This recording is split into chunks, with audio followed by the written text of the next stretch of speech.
J'ai jamais été confrontée à ça, donc je sais pas comment ça se passe. Pas du tout, je ne suis absolument pas au courant de la mise en place de Linky, non. Si on essaie, j'essaierai de l'enfuser. Aujourd'hui, Consomac vous dit tout sur la manière dont se déroule l'installation d'un compteur communicant, ce compteur électrique dernière génération qui d'ici 2021 sera présent sur tout le territoire français. Changer de compteur est indispensable et encadré par la loi. Il n'est donc pas possible de s'y opposer. Ce changement se fait sans frais. Le financement de la pose est intégralement pris en charge par Enedis et son installation doit être réalisée par un technicien spécialement habilité et formé. Vous allez recevoir un courrier concernant le remplacement de votre compteur environ 45 jours avant la pose de celui-ci. Ce courrier indique l'entreprise qui va réaliser cette intervention. Sachez qu'il y a deux cas. Le compteur est à l'extérieur de votre habitation. Dans ce cas, votre présence n'est absolument pas obligatoire.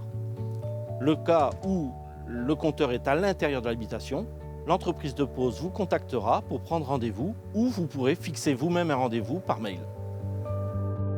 Vous pouvez même modifier ce rendez-vous sur le site enedis.fr. Quoi qu'il en soit, si votre compteur se trouve à l'intérieur, vous serez toujours informé de la venue du technicien avant son arrivée.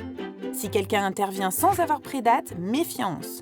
Dans ce cas-là, assurez-vous qu'il porte bien un badge sur lequel est inscrit partenaire Enedis pour Linky. À ce titre, ne vous étonnez pas de ne pas voir la voiture bleue Enedis puisque l'installation peut être effectuée par une entreprise partenaire.